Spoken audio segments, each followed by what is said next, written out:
2 meses antes dessas eleições, a Guarda Civil já havia detectado fraude no voto por correio em Melilla, em Mojácar, em Almeria, em Múrcia, em Ciudad Real e em Tenerife. Portanto, não estamos falando de nada excepcional, infelizmente.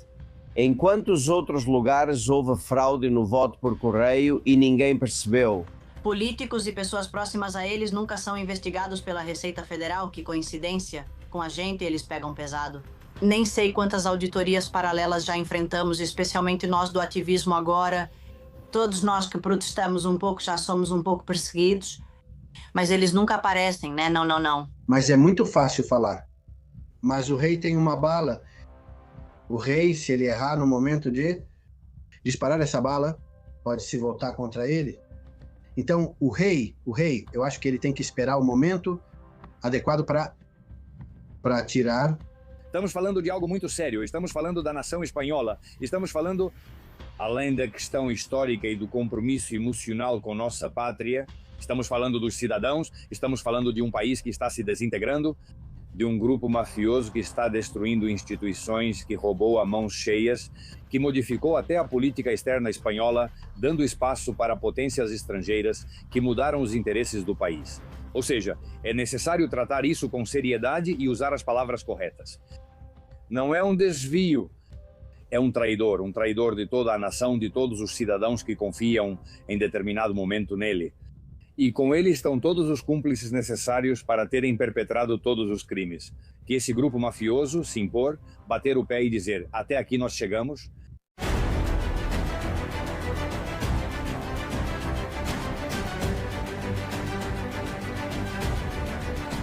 Castillón Confidencial, de Albert Castillón.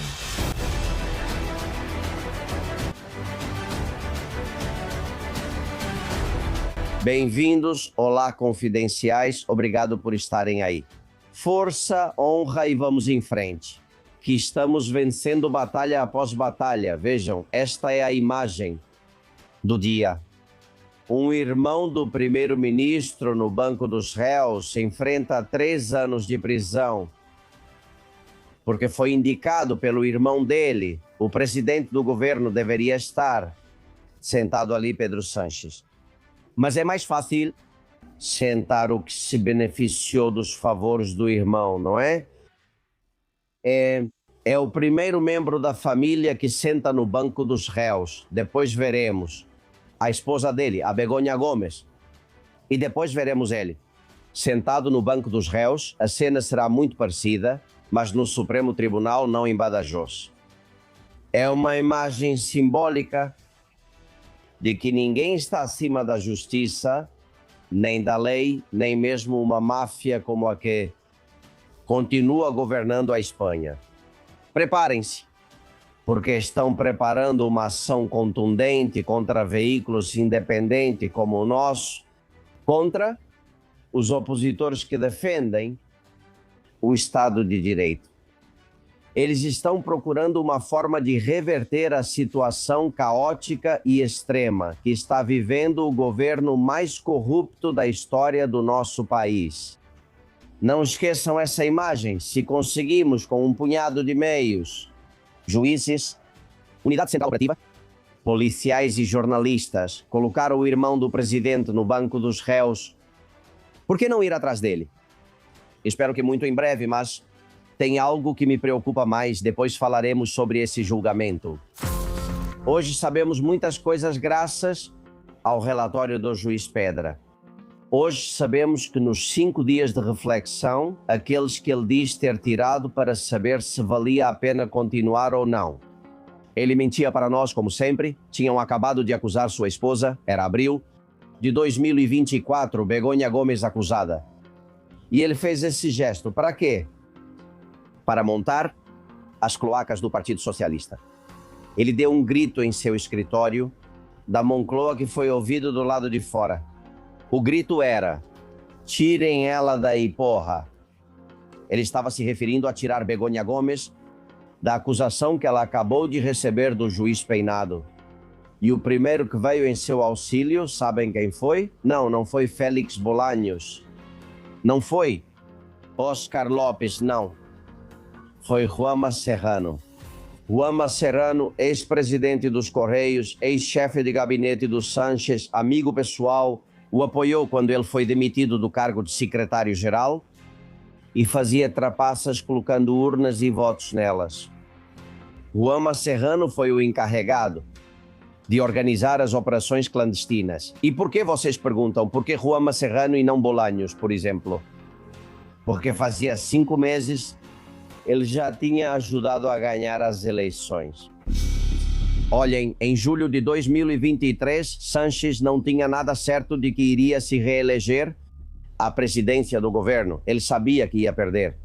A questão era por quanto. Se perdesse por muito, não podia governar. O Frankenstein não dava para isso e nomeou o presidente, até o ponto de acreditarem que não ia acontecer, que nem montaram um palco na porta de Ferraz do PSOE, não tinha nada preparado, tudo foi improvisado. Aquela vitória aconteceu de forma surpreendente depois que chegaram as eleições municipais e autonômicas, nas quais o PSOE tinha caído drasticamente em todas as comunidades autônomas. E de repente, nas eleições gerais, no dia 23 de julho, o PSOE sobe 10 pontos. Em 2 meses há tanta diferença de voto. Por exemplo, em Madrid, comunidade, o PP 47% nas autonômicas e 40% nas gerais. É estranho, não é? E o PSOE, 18% dos votos nas autonômicas e 28% nas gerais. O que fez aumentar tanto a votação do PSOE quando ninguém esperava. Bom, em grande parte, Juan Serrano, o homem de confiança, o amigo íntimo, aquele que montou, diz o juiz Pedras, as redes clandestinas. Amigo pessoal que ele colocou nos Correios assim que chegou a Moncloa e conseguiu um recorde. Até agora jamais superado, ser a pessoa que mais afundou a empresa Correios. Ele deixou a empresa com uma dívida que supera 1 bilhão e 200 milhões de euros. Ele não queria os Correios para administrar, era um desastre na gestão. Ele queria os Correios para ganhar eleições. Já contamos o plano aqui alguma vez, mas agora sabemos mais detalhes. Sánchez convoca eleições em 23 de julho de 2026. Nunca tinham sido convocadas tão perto do mês de agosto. 2,5 milhões de pessoas solicitaram votar pelos Correios. E 500 mil ficou sem votar, porque embora tenha recebido a cédula, ela não foi recolhida ou não chegou adequadamente. Curiosamente, esse 500 mil que não recebeu, a maioria dos eleitores do PP ou do Vox não chegou ao bairro de Salamanca, mas sim a Vallecas. Em Boadilla del Monte, nem o prefeito pôde votar, porque os Correios prometeram abrir os escritórios no fim de semana e depois não fizeram isso, mas em Vallecas estavam todas abertas. Existem muitas maneiras de evitar que eu vote. Aquele que não vota em você e facilitar o voto nos bairros de esquerda. Foi isso que ele fez? Serrano, um homem obediente como poucos. 2 meses antes dessas eleições, a Guarda Civil já havia detectado fraude no voto por correio em Melilla, em Mojácar, em Almeria, em Múrcia, em Ciudad Real e em Tenerife. Portanto, não estamos falando de nada excepcional, infelizmente.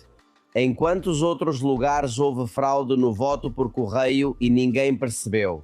Acima de tudo, a fraude teve várias facilidades. Uma, a que eu disse, não enviar a cédula de voto para os bairros ou não recolhê-la nos bairros onde não votam em você. A outra foi muito bem encenada. Ok, diário, aí vocês estão vendo o vídeo. Esse é o lugar onde fica o Mercamadrid, o maior lugar de Madrid onde se acumulavam os sacos com o voto pelo correio. Da rua era possível ver as cédulas. Nenhuma custódia, nem um policial, nem um guarda civil, apenas um vigilante veterano já de idade, que pouco se importava com o que acontecesse dentro daquele hangar. E para garantir ainda mais a jogada, Sánchez e Juan Mascherano, seu amigo, colocaram Leire Diez no lugar certo. Hoje sabemos que Leire era a peça fundamental dos esgotos. Ela é colocada nos Correios como diretora de Relações Institucionais. Ela mesma publicou essa mensagem nas redes sociais, dizendo que, claro, participou da votação pelos Correios. Eu digo isso porque há muitos desses falsos verificadores que dizem que não. Uma militante de base, né? Uma jornalista investigativa, que sim, o que era ficou claro. A encanadora enviada por Ferraz para se certificar que dava para arrancar mais alguns votos. Leire dirigiu mais de 2.500 agências dos Correios e organizou mais de 9.000 pessoas. Distribuiu dinheiro em troca de mudar votos, de mover sacas, de destruir ou perder algumas. Nunca foi investigado. Agora que sabemos, os esgotos do PSOE, até onde eles são capazes de ir, a máfia de Sánchez, o que eles podem chegar a fazer, hoje que conhecemos, graças à decisão do juiz, que tentaram subornar promotores com 300 mil euros. Comprar testemunhas como Carmen Pano por 250 mil euros. Hoje que sabemos como começou e chegou à Secretaria-Geral Sánchez, manipulando o voto na urna, estamos certos que as eleições de 23 de julho foram uma fraude eleitoral. O PP não quis fazer nada.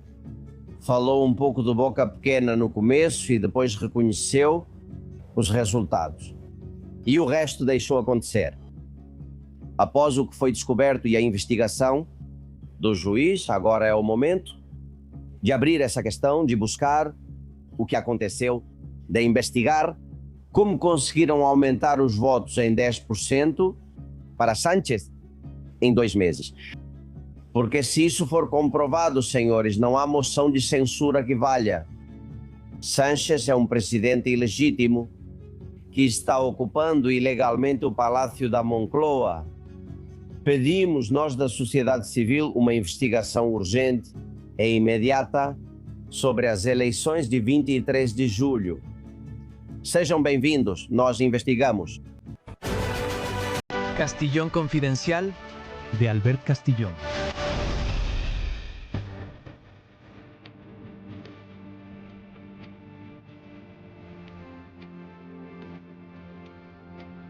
Senhores, neste próximo domingo às 11 da manhã, em todas as cidades da Espanha, exceto Madrid, agora vão nos contar o porquê. Haverá concentração dos autônomos às 11 da manhã deste domingo pela sua dignidade. Motivos não faltam, né? Sobram. A Plataforma pela Dignidade dos Autônomos convoca a sua coordenadora, Mari Carmen Corredor. Como vai, Mari Carmen?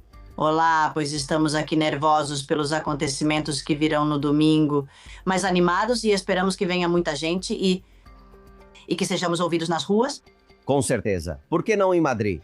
Em Madrid, desta vez não, porque nos unimos à convocação que fez Daniel Bosler quando ele veio, advogado de Barcelona, montando uma estrutura na qual o que se tenta é mudar a lei dos autônomos, da tributação dos autônomos, porque atualmente, do jeito que está, estamos totalmente desamparados. Como não somos uma grande empresa nem empregados, precisamos mudar isso. Então ele veio nos apoiar em Madrid, a do 2 de março, e agora devolvemos o apoio para ele e toda a coordenação de Madrid, e todos que puderem de Madrid, vamos até lá para nos fazer ouvir e dar voz a Madrid também, em Barcelona e em apoio a... É muito importante porque eles se reuniram, 16 advogados, para propor uma mudança na legislação. O que vocês estão buscando? Bem, o que buscamos é, entre outras coisas que também nos preocupam muito, por exemplo, não precisarmos garantir com nossos próprios bens, como faz qualquer empresa, né? Que você tem um mínimo de dinheiro em que você cria, por exemplo, né, uma LTDA de 3 mil euros e assim não é mais responsável. Como autônomos, podem até tirar nossa casa, o que não é justo. Não achamos justo, entre essas e muitas outras de injustiças, o autônomo entende, mas muito mesmo? Bom, desde a última vez que vocês convocaram manifestações até hoje, o que o governo fez foi aumentar a contribuição dos autônomos para aqueles que têm uma pequena SL, o que já é acabar de vez com quem paga. Não basta tudo o que tiram de vocês. Parece que não, parece que precisam de mais, é que precisam de muito dinheiro para as coisas deles. Já as coisas deles que tem que comprar joias, por exemplo, Ei, Carmen, motivos não faltam e eu sei que vocês pediram uma audiência ao rei Filipe VI. Por quê? Pois porque precisamos que alguém nos escute, quer dizer, é verdade que temos contato com alguns políticos, sobretudo também sabemos que estamos em época de campanha, em breve começa a campanha, então, claro, somos 3,5 milhões, o voto é muito valioso, o que buscamos é um compromisso, e sem um compromisso, como vocês sabem, não se pode fazer nada. Os compromissos dos políticos, a gente já sabe como são, não são muito confiáveis, porque hoje dizem uma coisa, na manhã dizem outra. Muitos participam, mas poucos se comprometem, ainda menos por escrito, e nem isso temos registrado. Muita confiança neles, então fomos pedir uma audiência, principalmente por isso, para que nos ouça, para que somos parte do povo dele. Acho que ele tem que nos ouvir e dar voz e escutar. Uma voz tão grande que está passando por dificuldades, porque na verdade entendemos que o tecido do autônomo sustenta grande parte da Espanha. Damos emprego para muita gente. Além de nos autoempregarmos, então acreditamos que é uma das bases que atualmente mantém a Espanha. E eu volto a insistir, estão nos exterminando. Você pergunta ao meu filho, ele vai fazer 18 anos, está prestes a começar a universidade e está com as provas do vestibular. Sempre falo para ele, não quer ser autônomo? Ele responde, mãe, olha para você, você não tem vida. Essa é a resposta, você não tem vida, não vive. Sim. E o que o rei falou? Espero que ele receba vocês. Bem, eles responderam dizendo que agora mesmo tem muita gente. Mas a sensação quer dizer, o que nos dizem é que vão nos colocar na lista de espera. Porque eu sou autônomo, somos entre 97% e 98% do tecido produtivo deste país. Se o autônomo um dia decidir não fazer nada, aqui tudo para, né? Absolutamente, absolutamente sim. Vocês veriam, a realidade, muitas vezes pedimos para parar a atividade por um dia. É impossível, não há acompanhamento. Fizemos numa segunda-feira e foi inviável. Mas seria impactante ver os bairros completamente fechados, porque tirando as redes, não haveria nenhum comércio aberto, nem padarias, nem sapatarias, nem bares, nem restaurantes. Veríamos os bairros completamente desertos, ou seja, fechados, sem vida, e seria algo muito impactante. Infelizmente, o autônomo não tem esse luxo. Muitos nem podem fechar por um dia, porque estamos completamente sufocados pelos impostos. Tenho certeza de que você lembra o que Zapatero disse em uma comissão do Senado. É verdade que ele recebeu 500 mil euros, faturou dessa empresa. Análise relevante sua, 500 mil euros. Não poderia dizer com exatidão, mais ou menos, mas 70 mil euros brutos por ano é o que eu recebia pelo meu trabalho, 70 mil euros brutos em média por ano. 70 mil euros brutos que, claro, com nota fiscal, que era declarado no imposto de renda de pessoa física, porque sou autônomo, não tenho uma empresa, nunca tive uma empresa, nem aqui, nem em nenhum lugar do mundo. Tá bom. Nem em Kuala Lumpur. Você já tinha ouvido essa mensagem do Zapatero se manifestando como mais um autônomo? Não, eu não tinha ouvido, mas me parece que ele, como mais um autônomo, evidentemente não, ele não é. Ele não é, pois, a se repararmos, nenhum político está sendo investigado. Ou pessoas próximas a políticos pela hacienda, que coincidência, né? Nunca enquanto a gente é frita. Nem sei quantas paralelas já levamos, especialmente nós do ativismo atualmente. Quem protesta um pouco acaba sendo um pouco perseguida, mas eles nunca aparecem. Não. Não acho que eles tenham os mesmos, Vamos, não digo mais nada. Eu ia te perguntar se você tem um cofre com joias, mas vamos deixar para lá, ok? Não tenho. O que eu tenho é teia de aranha na geladeira, que é o que a maioria dos autônomos tem, mas cofre não, nada, não. Bom, Carmen Corredor, faça a convocação para todos os autônomos que estão nos assistindo agora, para onde eles devem ir no domingo às 11 horas. Em Barcelona, nós estaremos no Jardim de Gràcia às 11 horas e depois vamos passar o cartaz com as outras cidades que também estão convocando. Serão cerca de 20 cidades, todas às 11 horas, exceto as Canárias, que será às 10 horas como sempre. Esperamos todos vocês lá. A todas as associações, inclusive, faço um chamado à ação civil, né? Porque voltamos a insistir que uma Espanha sem autônomos seria completamente um deserto e não haveria. É que precisamos do autônomo para que a Espanha sobreviva e somos, como eu digo, somos nós que mantemos isso. Então convidamos todos vocês, por favor, mesmo que não sejam autônomos, venham apoiar porque precisamos que nos deem voz e nos ajudem. Queremos mais autônomos e menos sapateiros. Não podemos ser mais claros do que isso. Carmen Corredor, um beijo. Vai ser um sucesso. Nos vemos no domingo às 11. Obrigado. Obrigada a vocês. Muito obrigada. Castillón Confidencial, de Albert Castillón. Cientistas de prestígio analisam como o corpo reage a diferentes estímulos. O primeiro deles foi o magnífico Dr. Steve Hill, o homem que mais entende de sono no mundo. O medo aparece de repente. Você não sabe por quê, mas é real. Isso tem um nome. Se chama paralisia do sono. Acontece quando o cérebro acorda antes do corpo. Por que ocorre a paralisia do sono? Vou explicar exatamente o que é.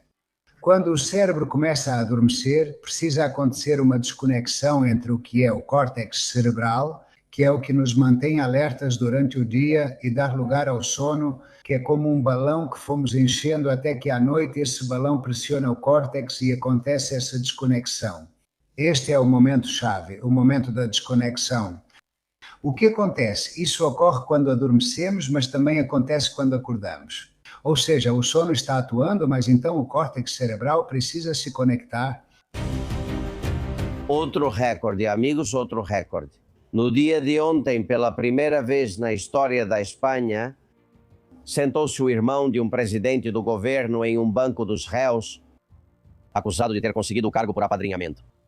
Quem deveria ter se sentado era Sánchez, que foi quem o favoreceu, mas para isso teremos que esperar um pouco mais. É curioso, esse homem é uma figura. Ele nos deu dias de glória naquele depoimento diante da juíza Biesma. Lembram, não é? O escritório de artes cênicas, o que é? Bom, então vamos ver. Entendo que é o escritório responsável das artes cênicas. É que eu pergunto isso. Deixa aí. Ele era o diretor e depois perguntam: e onde está? Bom, não saberia dizer. Sabe o que o advogado dele disse no julgamento? Ele disse que não ir trabalhar não é crime. Isso mesmo. Que não ir trabalhar não é crime. Por quê? Porque ele nunca ia trabalhar, mas recebia o salário. Não sabia nem onde ficava, nem existia o seu escritório. Quando o denunciaram, colegas como Alejandro Entrambas-Águas, do El Debate, montaram um escritório às pressas, com 4 mesas e um par de cadeiras para simular. É tudo coisa de filme, de Berlanga. Mas coisa de filme, olha, o advogado do irmãozão fica muito bravo diante do juiz. Por isso digo que não é um ritual para manter o marca-passo da denúncia. Isso é o ritual de dizer que agora, quando foi realizado o julgamento de Aldama, isso é uma falácia. Senhor advogado, não eleve o tom de voz. Me desculpe, meritíssimo. Muito bem, vamos realizar o debate de forma calma, tranquila e não me interrompa. Desculpe. Deveria falar assim com meus colegas de debate, hein? Não me interrompa. Vamos ver, Júlio Bronchal, não me interrompa. Isso já fizeram com você nos tribunais, Júlio? Não, já houve debates, mas a gente sabe manter a compostura e, além disso, nunca diz barbaridades. Porque é que a instrução que você faz dá muito pano para a manga. Permita-me que a gente entre em vários pontos. Primeiramente, o advogado não sabe o que é uma falácia e apenas afirma que isso é uma.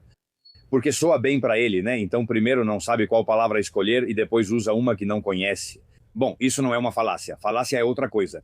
E depois você, na introdução que faz, você destaca algo fundamental. E é, primeiro, a moralidade do socialista. Então ele diz que não ir trabalhar não é crime.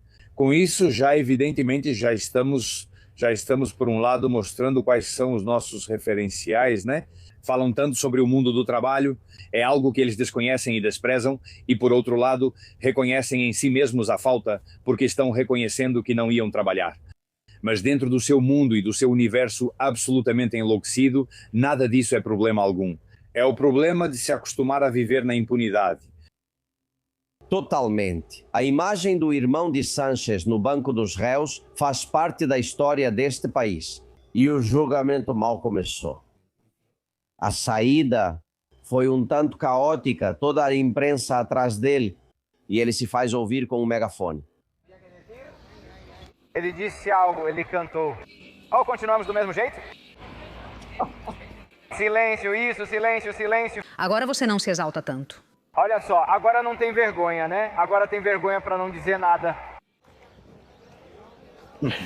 São bons. Alberto, isto é o circo. Diga. Não lembro ao certo, mas recordo uma chirigota de Cádiz que foi magistral. Se você tiver oportunidade, procure e coloque para que todos possam aproveitar. Los Confidenciales, que meio brincando, meio falando sério, perguntava para a juíza: "E aí, senhora, o escritório de artes cênicas nos diga o que tinha lá?" E ele respondia algo como... E ele fala: "Isso é simples, no escritório só tinha uma mesa e uma cadeira." Ou seja... Bom, vamos ouvir um pouco mais do que ele disse para a juíza Biedma. Depois daquilo de, então deve ser o escritório de artes cênicas, eu pergunto, onde está? Eu pergunto isso porque no organograma da deputação, bem, no seu cargo atualmente, é denominado chefe do escritório de artes cênicas. Sim. Então eu lhe pergunto, se você é chefe do escritório de artes cênicas, o que é, onde fica, quem integra e qual o propósito do escritório? Bem, é o espaço onde continuo com a atividade que venho exercendo desde que entrei para a administração provincial em 2017. E então, fisicamente, onde fica o escritório de artes cênicas? Bem, não saberia dizer, mas imagino que seja na sala onde estou alocado agora. E quem faz parte dela, além de você? Você é a chefe? Se alguém é chefe de algo, tem que ter alguns subordinados. Quem são seus subordinados no escritório de artes cênicas? Primeiro quero deixar claro que não tenho subordinados, apenas colaboradores. E continuam sendo as mesmas pessoas. Pessoas da área de cultura.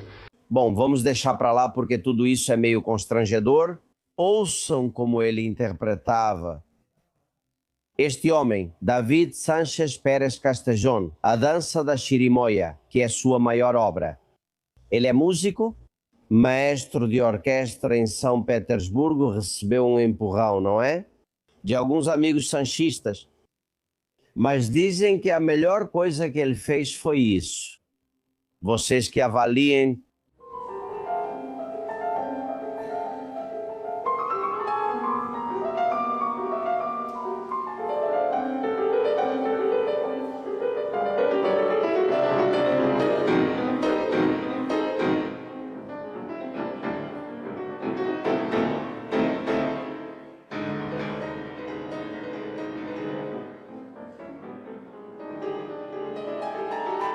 Devo ser eu, não é?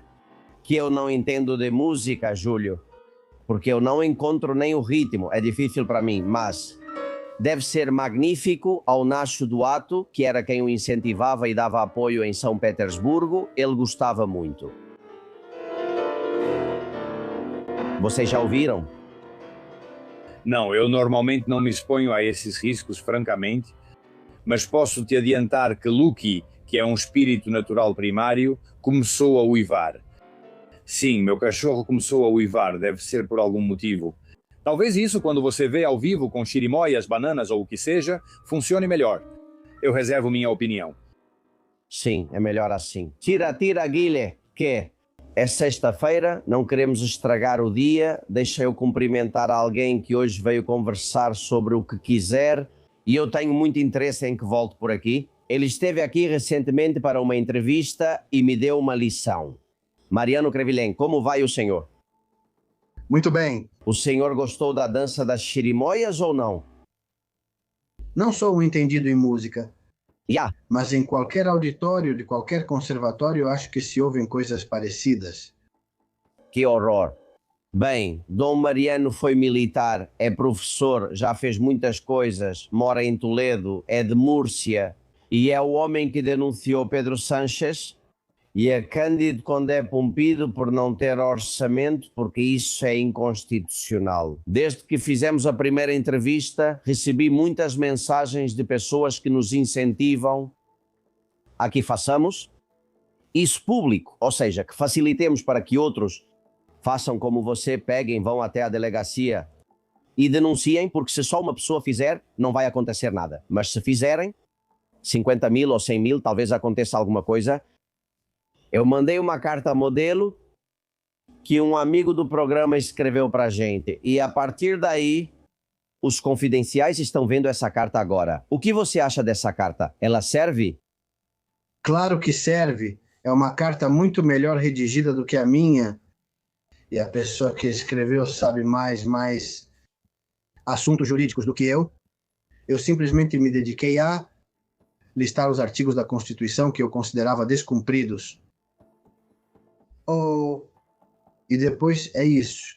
Informar que os dois que descumpriam eram o presidente e o que está atrás, que deve verificar para que a Constituição seja cumprida. Então, não dava atenção e pronto.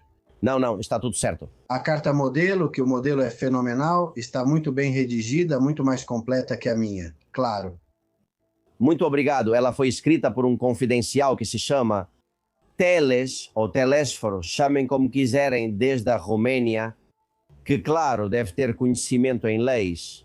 Agora, esta carta é uma carta padrão, só precisam colocar o nome, CPF, endereço e assinar em baixo e pouco mais. É uma denúncia que qualquer pessoa pode baixar a partir deste momento do nosso digital. Vocês vão para castilhonconfidencial.com. No topo da página, no cabeçalho, está o formulário para baixar esta carta modelo e vocês podem denunciar Sanchez. Eu incentivo vocês a fazerem isso. Quanto tempo levou, Mariano? Me levou 10 minutos. O pior era o espanto da polícia. Claro, o policial ficava perplexo quando... O senhor tem certeza? Eu digo que sim. Bom, agora eles já não ficam tão surpresos, porque, olha, menos... Levar ele para Soto del Real, já vimos de tudo, Júlio, essa semana, hein? E principalmente nos últimos dias. Você esperava, Júlio, chegar tão longe? Com a investigação da UCO e da UDEF? Sim, porque além disso, revendo programas anteriores, você sabe que eu citei várias vezes o pecado de Ibris, não?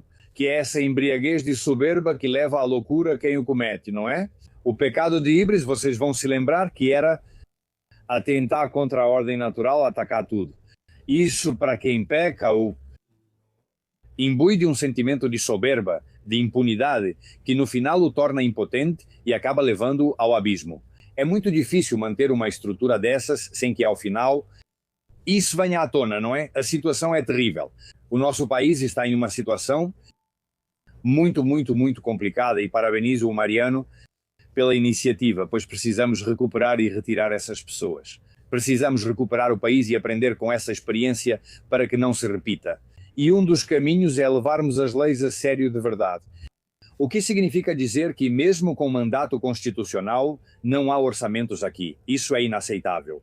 Não se pode tolerar que ali os representantes do poder popular, da soberania popular no Parlamento, jurem pelo que quiserem. Um jura pelo Snoopy e o outro pelo que quiser, pelos bolinhos de abóbora. Ou seja, não é assim. Este é um país que, se tem vocação para o futuro e prevê a possibilidade de prosperidade, tem que começar por se respeitar e respeitar as leis. Portanto, no final, respondendo à sua pergunta, eu sabia que isso ia demorar, que ia ser difícil, mas felizmente há um punhado de juízes, há um punhado de policiais, há um punhado de jornalistas entre os quais você se encontra, que conseguiram finalmente encaminhar e defender tudo, não é? Mais uma vez, aquela frase de Churchill se mostra verdadeira, de que nunca tantos deveram tanto a tão poucos. E neste momento agradeço a você e a tantos outros valentes o que estão fazendo por nos salvar de um horizonte terrível, porque sabemos onde isso vai dar. Isso termina em Cuba, Venezuela ou, no pior caso, Coreia do Norte. Você é psicólogo e ontem ouvimos uma frase de Sanchez que repercutiu bastante e denota algum tipo de patologia. Até Feijó disse isso. E olha que Feijó fala pouco.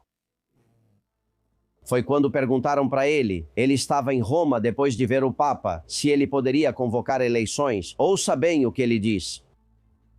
Algum companheiro que evidentemente o que me pede é antecipar as eleições porque está consciente de que vou ter uma maior maioria parlamentar no governo e no Congresso para poder governar de maneira muito mais tranquila. E eu agradeço a ele, mas é que eu não posso convocar eleições por interesse partidário. Tenho que convocar eleições pelo interesse geral dos cidadãos e cidadãs e o interesse geral das pessoas atualmente. com guerras pelo mundo todo, com crises que exigem respostas eficazes e também equitativas por parte da Administração-Geral do Estado. Vamos ver. Eu entendo que ele se referia ao Garcia Page e fazia isso com ironia. Com certeza ele estava rindo dele, no sentido de que com certeza ele dizia isso porque sabe que eu vou conseguir a maioria. Ou isso, ou é pura ironia, ou não está neste mundo. Qual das duas você acha, Júlio? Não, ele é um psicopata narcisista e ele sabe perfeitamente o que está dizendo. Há aí uma ironia, mas é sobretudo, olha, parafraseando Solzhenitsyn, o do arquipélago Gulag, Pedro Sánchez, ele sabe que está mentindo. Sabemos que ele está mentindo para nós. Ele sabe que nós sabemos que ele mente, mas continua mentindo mesmo assim.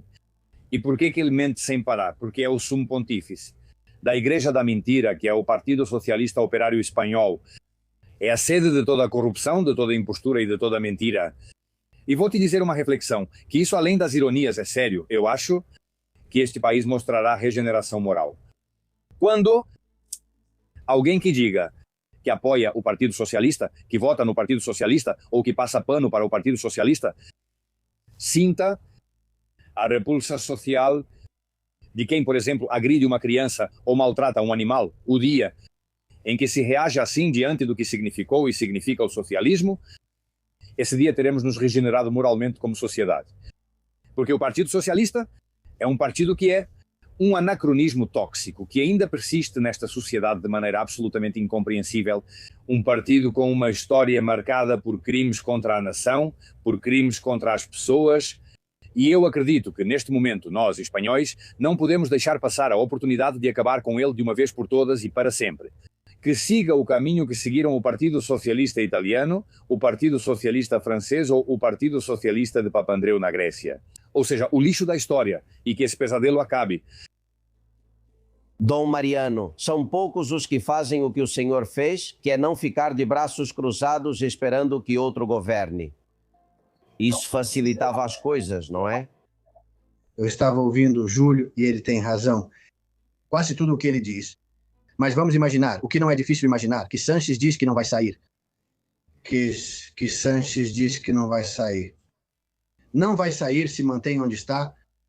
E já subiu as declarações de Puente esta manhã, dizendo que isso era um complô, etc, etc, etc. Então, se esse homem não sair, e seus colegas até terminarem de ordenhar a teta do Estado não vão mandá-lo embora, o que fazemos? É que esse aí não sai nem com água quente. E não existem mecanismos legais para tirá-lo, não existem. Bem, na verdade existe um, mas sei lá, não sei se ele quer arriscar o nosso chefe. Ele está falando do rei. Mas seria se voltar contra, imagina só, que se pronuncia como se pronunciou quando em 17 houve o movimento na Catalunha, né? Se ele se pronunciar, vamos fazer política de torcida. Imagine que ele se pronuncia, Sanches e todos os seus aliados fazem uma votação no Congresso contra o nosso sistema e cria-se uma atmosfera complicada. Porque a maioria, em teoria, a maioria eleita democraticamente, que seriam os representantes espanhóis no Congresso, vota que não querem a pessoa que querem para a ordem. Sim, fala de um golpe, não é? Um golpe na monarquia. Cuidado que tem gente que está me insinuando que esse plano pode estar. Ou seja, que Sanches agora me garantem, e eu acredito porque temos a experiência, já não somos novatos nisso, está preparando uma ação conjunta entre seus meios de comunicação, os manifestantes, aqueles que vivem do PSOE, vai organizar uma manifestação em Madrid, por exemplo, vai trazer ônibus de toda a Espanha e vai parecer que são muitos. E vai lançar uma ação de defesa da democracia, que para ele acredita que é manter-se no poder, se isso no final for o foco dele, em derrubar. Ao rei, ele conseguiria. A monarquia nunca foi tão fraca como está sendo nesses dias. Como você vê isso, Júlio? Não acho que isso vai prosperar. Porque até a este farsante, a este traidor, Eu acho que o povo espanhol o conhece. E nas ocasiões que tivemos recentemente nas eleições, os resultados foram catastróficos. Temos que voltar àqueles dias de reflexão que sabemos para que ele usou, né? Agora, na decisão do juiz Pedraz. Parece que todo o início dessa máfia encaminhada e orientada a extorquir juízes, promotores, policiais, jornalistas, a suborná-los, a corromper as estruturas do Estado. E a liberdade, naquele momento também foi convocada uma manifestação de apoio, com resultados magros, ou seja, passou a maior vergonha, além de que você deve se lembrar de como a Montero pulava lá como se estivesse possuída e tal, tentando animar. Aquilo foi um verdadeiro fracasso, não acho que isso vá funcionar por aí. E por outro lado, legalmente, e retomando o que Mariano dizia, ele não pode modificar a Constituição porque não tem essa maioria, esse quórum parlamentar suficiente, apesar de falar em maiorias, esse caminho é limitado para ele. Outra coisa é que ele pode fazer barulho e evidentemente para o Partido Socialista agora é muito perigoso porque sabemos pela história que diante dessas situações pode acontecer o pior. E então, ou uma catástrofe de qualquer tipo que justifique, porque veja, o que me dá medo do que ele disse outro dia é que ele fala de estabilidade. Bem, e então isso depois ele reconduz a partir de uma situação catastrófica. Eles são especialistas em gerar catástrofes de qualquer tipo, sejam trens que explodem ou coisas do tipo, e assim se justifique um estado de exceção. Mas, por outro lado, eu acho que a nação espanhola é mais forte e há algo que não temos, não podemos deixar de lado, e isso o Mariano sabe muito melhor do que eu. As Forças Armadas têm mandato constitucional para proteger a nação espanhola e defender a Constituição. Essas Forças Armadas não as vimos salvar vidas em Valência, Mariano. Temo que também não as veremos salvar a Constituição. Bom, eu posso te contar de companheiros, chefes importantes, que estavam na unidade para ir, e o Ministério da Defesa não lhes deu a ordem de ir. Sim, sim. Ou seja, os militares, vamos generalizar, ou seja, oficiais, suboficiais, tropa, queriam ir e não receberam a ordem de ir. Não deixaram eles irem. Sim, mas a gente faz o juramento acima dos seus superiores, não é? A gente vai defender o país ou é que se vê pegando fogo? Zarzuela, se não derem a ordem para irem, também não vão apagar o fogo, né? Essa é uma posição um tanto fraca, né? Vamos ver, é que eu tive um professor que me dizia que não se pode obrigar uma pessoa a agir de um determinado modo, mas ao agir de uma certa maneira você acaba assimilando isso, não é? Entendi. E aqui isso acontece, ou seja, quando, por exemplo, o que aconteceu com a gente, aconteceu em Barbate ou aconteceu recentemente, né, com os guardas civis, qualquer guarda profissional, militar ou policial, por mais profissional que seja, não está livre de ser atingido por uma lancha ou por um veículo. Mas quando isso acontece duas vezes, como numa corrida de touros vindo direto em você, essas pessoas, por que não usaram armas? Porque estavam lá e menos ainda que você não as usa. É falta de treinamento, faz anos. Um policial em treinamento, não sei se lembram, saiu um senhor com uma faca enorme, e a polícia e a moça para trás, e o homem tentando acertar ela com a faca. Até que um colega chegou e atirou na perna dele. Quando perguntaram por que fez isso, disseram, na rua Academia de Ávila me avisaram que usar a arma daria problema para mim. Então, eu acho que o guarda, o policial, o militar, tem que acreditar que é o mocinho da história, porque de fato ele é, e a sociedade lhe dá os meios para que ele seja. E ele tem que agir assim, mas é que a obediência devida é complicado. Pensa, não digo nada, mas ontem foi, por exemplo, onde foi o tenente-coronel Balas interrogar determinadas pessoas superiores a ele? Sim, a Direção-Geral da Guarda Civil. Mas quem ocupa os cargos superiores da polícia, da Guarda Civil, da promotoria? Aqueles que foram obedientes à polícia de Sánchez. E quem está na rua? Pois vejam, começamos por Pérez de los Cobos e temos uma lista enorme por não obedecer a uma ação ilegal. O que eu quero dizer é que assim como há jornalistas que arriscam tudo, Há juízes que também arriscam tudo. A juíza Biedma de Badajoz arriscou tudo. Fizeram campanhas contra ela. Ou o juiz Peinado, que está prestes a se aposentar, poderia ter olhado para o outro lado. Eu gostaria que os comandantes militares também arriscassem, mas vejo que nenhum deles faz isso. E isso me entristece. Acho que isso é generalizar. Não considero isso correto.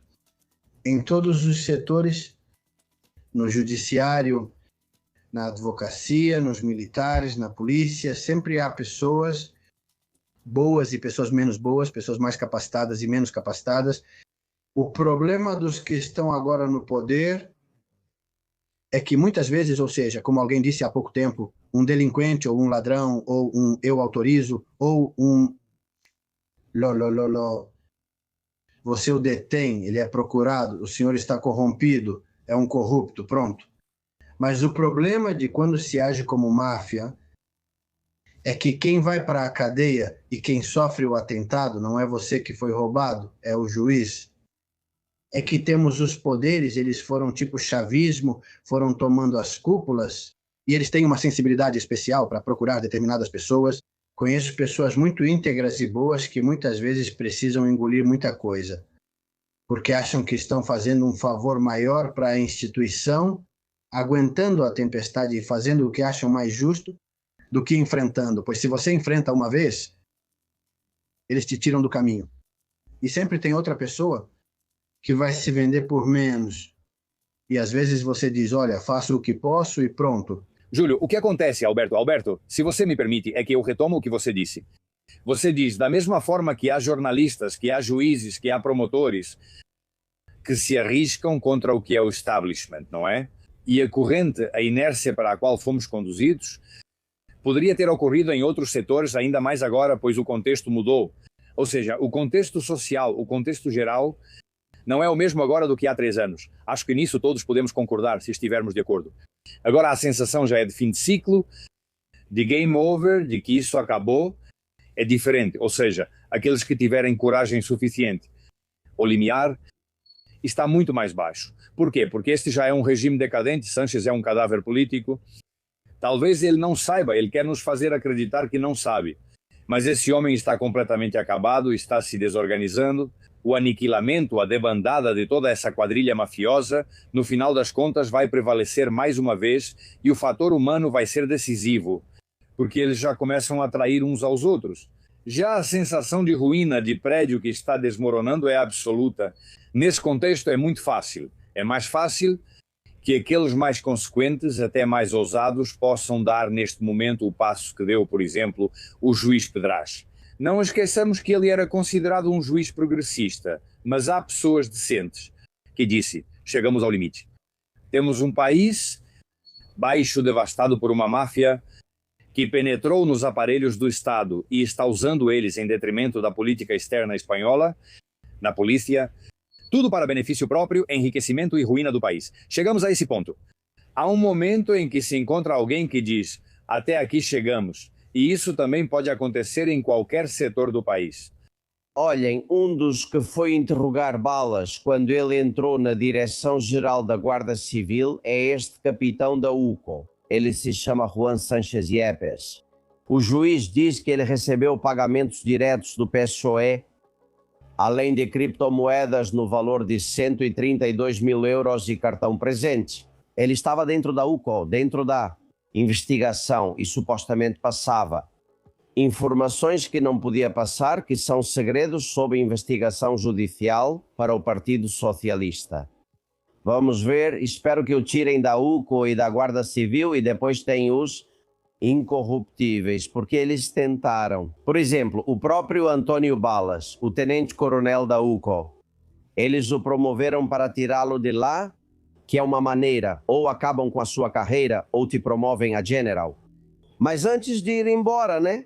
Está como vocês veem, fazendo o seu trabalho, ou Alejandro Luzon, o promotor anticorrupção. Teve que aguentar ao Peramato agora e ao anterior, ao acusado, que colocaram todos os obstáculos para impedir que ele investigasse os deles. Ao José Grinda, que é promotor, ofereceram a trama da cloaca do PSOE, 300 mil euros, uma vaga e uma lotação melhor em troca de arquivar uma série de casos que envolviam Sanches ou Beatriz Viedma, a juíza de Badajoz, ou Juan Carlos Peinado, o juiz de Madrid. O Ignacio Estampa. Ignacio Estampa foi muito esperto, marca um encontro com Leire para suborná-la e grava tudo. E depois dessa gravação, vai para o juiz para que investiguem a Leire. Prefiro ficar com pessoas incorruptíveis.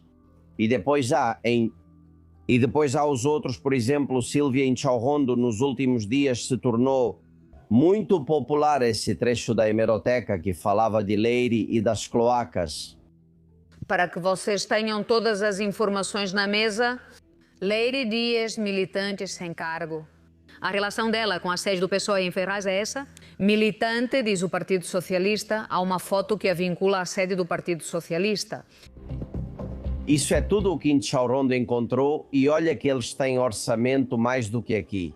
Magdalena é uma confidencial. Ela colocou um cartaz na varanda em apoio ao juiz Peinado. Nunca tínhamos visto isso na vida. Ela me mandou uma foto, diz, apoio à coragem do juiz Peinado, na varanda da casa dela. Muito bem, Madalena. Temos que aplaudir os incorruptíveis e apontar aqueles que se deixam corromper. E o amigo Sanches é um dos assuntos mais comentados por declarações como esta, quando chegou ao poder, falava de exemplaridade. É preciso começar a reivindicar a exemplaridade na ação política, no exercício da vida pública, e a exemplaridade não é apenas cumprir a lei. Seria o cúmulo não cumprir a lei. O que precisamos reivindicar e exigir dos políticos e políticas em nosso país, seja um vereador, um prefeito ou um presidente do governo, é serem exemplares, é irem 2 passos além do que a lei exige. E é assumir responsabilidades políticas quando há casos de corrupção que afetam, neste caso, o Partido Popular. Por isso... Bom. Depois ele tirou 5 dias para refletir. Ele passou 5 dias montando o esquema com seu pessoal para subornar, chantagear, ameaçar juízes, jornalistas e promotores. E ao sair, a primeira coisa que fez ao dizer, eu fico, foi atacar a nossa imprensa livre. Se permitirmos que as fake news deliberadas dirijam ou direcionem o debate político, se exigirmos que as vítimas dessas mentiras provem sua inocência, contrariamos a regra mais básica do nosso Estado de Direito. Isso resultará em um dano irreparável à nossa democracia. Já faz tempo demais, deixando que a lama colonize impunemente a vida política, a vida pública, nos contaminando com práticas tóxicas inimagináveis há apenas alguns anos. Vamos pôr fim a esse lamaçal da única maneira possível, por meio da rejeição coletiva, sereno, democrático, além das siglas e das ideologias que eu me comprometo a liderar. Esses serão os mesmos argumentos que agora a Moncloa passa a usar. Eles estão reunidos há dias para tentar impedir o que está acontecendo. Eles não se preocupam com Ávalos e Couto. Eles estão preocupados com Zapatero, estão preocupados com a entrada da UCO no PSOE 2 vezes em menos de um ano. Essa ação de somos vítimas de... O mais parecido com um golpe de Estado, a palavra golpe de Estado, eu tenho ouvido muito na esquerda, isso, Júlio, pode pegar entre o eleitorado que restou para o PSOE. Bem, nesse corpo eleitoral há diferentes níveis. Há um que evidentemente não cede a nenhuma evidência. Evidentemente isso está completamente perdido. E falam, eles para uma paróquia que acho que está diminuindo cada vez mais, não é? Como dissemos antes, está cada vez mais vergonhoso apoiar esse governo. Eu, nos fóruns dos quais participo, em grupos de WhatsApp com amigos e tal, sempre havia opiniões divergentes. Posso garantir que há uma semana eles não dizem nada. Porquê? Porque é vergonhoso defendê-los, ou seja, há retrocesso e perda de confiança. Além disso, há a sensação de que isso está terminando, de que essa pessoa está desacreditada e que há pessoas decentes que foram enganadas, isso não vai pegar e eles vão tentar de tudo. Já tentaram com muito mais poder e não funcionou, agora ainda com toda a desconfiança que existe, menos ainda. Não dou muita importância a isso. Eles falam para um tipo de público que consideram retardado mental. É possível que eles tenham razão em parte, porque há um setor que merece essa classificação, mas não se pode ir contra todos. Aquele ditado diz que é possível enganar poucos por muito tempo. Há muitos por pouco tempo, mas a todos o tempo todo. Aqui também isso se torna verdade. É impossível governar contra um país, governar sustentado na mentira, fala com essa impostura das fake news, do falso, disso tudo. Por quê? Porque ele conhece isso, nasceu e cresceu nisso. É um perito em mentiras, vamos dizer assim, né? E por isso você ouve ele falar todo empolado, mas isso já está no seu percurso e na sua parte final. Eu quero dar aos confidenciais uma impressão de positividade, de esperança e de otimismo, porque já estamos chegando aos últimos estertores desse pesadelo. Tomara, mas não tenho tanta certeza, Mariano Crevilém. Você também acha? Eu acho que Júlio é otimista e, como diziam, um pessimista é só um otimista bem informado, não é? Mas Mas outro dia eu estava passando por Madrid e vi Madrid e pensei, poxa, somos um país enorme. Um país enorme. E sendo tanta gente tão bem preparada, como podemos ter um governo assim, é que te soa estranho. Todos os mecanismos te incomodam e você pensa, isso não é possível. Como alguém governa esse grupo? Mas você vai ao Conselho de Ministros e começa a ver quem é o mais desvalorizado dos diplomatas. Caramba, é o ministro das Relações Exteriores. É que você vai... Quem tem menos prestígio? Coisa assim. Quem não sabe absolutamente nada de educação nem de esporte? E você vê ela como ministra, te falo porque você é daqui. Qual era a virtude dela? Talvez você não seja tão amiga do Page, então para provocá-lo, eu a nomeio ministra. E assim por diante são situações desse tipo, que deveriam cair por si só. Mas volto a repetir. Primeiro, esse pessoal é uma espécie de pseudomáfia, e esse pessoal não é fácil de tirar, nem vai sair. Isso é complicado. Olha, tomara que eu esteja errado. Nada me agradaria mais do que estar errado. Mas isso não sai nem com água quente. E depois a confusão que eles vão fazer se tiver eleições, essa vai ser outra? Não sei, eu não vejo isso com clareza. Bom, Mariano, eu acho que torres mais altas já caíram, e esse aqui é um indungue, que pelas circunstâncias particulares do momento que vivemos e pela fraqueza do nosso próprio sistema, conseguiu prosperar. Mas ele está chegando ao fim da linha, ou seja, o táxi já está chegando ao destino e não vai passar disso, só estou colocando um ponto para vocês refletirem. Ou seja, há apenas 7 ou 8 meses teríamos pensado que a situação de Zapatero seria essa. Não. Ia ser? Não, sinceramente, ele tem muito poder, contatos e relacionamentos. Bem, francamente, aí está, não é? Bem, insisto. Torres mais altas já caíram e isso pode acontecer conosco se olharmos com perspectiva. Tudo isso pode parecer muito longo, mas visto com a perspectiva adequada, isso vai ser, vamos ver, um pesadelo que durou o que tinha que durar e nada mais. Já não tem mais recursos, não tem força, tentativas de fazer mal. É verdade que teremos que empurrar e teremos que continuar fazendo isso. Mas ele já está com os dias contados, ele já está na reta final. Tomara, é verdade que sobre Zapatero todos nós já sabíamos, mais ou menos, só faltavam os detalhes. Mas não que acabaria tão rápido, tão de repente, com tanta contundência, com uma decisão tão bem fundamentada, né? E com esse ridículo. Bom, sim, a questão das joias, digamos que é o ponto ridículo final de um socialista é ter pouco, né? E trabalhar muito pelos outros, essa frase é... Estar disposto a dar tudo, a dar muito. Escuta o original, cara. O socialista é normalmente ter muito pouco e estar disposto a dar muito. O melhor é quando ele faz uma pausa na frase, esperando o aplauso, que chega alguns segundos depois. Zapatero é muito teatral em suas expressões, não é? Às vezes assusta. Essa frase final, de dar muito, teria que terminá-la ao castiço dizendo e dar trabalho. É como realmente merece ser terminada. Mariano, você estava convencido. Me disseram que você votou nele, hein? Que diziam as más línguas, que a barraca dele começou a desmoronar quando o sogro morreu. O sogro, o pai de Begonha Gomes, dizem que ele foi o cérebro por trás de tudo. Na verdade, foi ele quem lhe comprou a tese e um monte de outras coisas. O da ideia do Mercedes disfarçado de carro utilitário, rodando pela Espanha, etc, etc. Então, esse homem quando faleceu. Eu acho que começou a cair em queda livre, começou a tomar decisões ruins. E eu acho que ele se tornou inimigo de gente ruim, ficou contra, de Netanyahu e companhia, e quando cismam com você, cismam mesmo. Bem, ele nunca foi gente boa. Ele não podia estar com gente boa quando nunca foi. Falamos de Sánchez, ouvimos Francisco, Guilherme, Eiva e Mário. Olha, estou ouvindo que Pedrito não foi um registro o que aconteceu em Ferraz. E bom, posso te dizer que não foi uma busca, que vieram todos para o aniversário da Begônia. Vieram para parabenizá-la.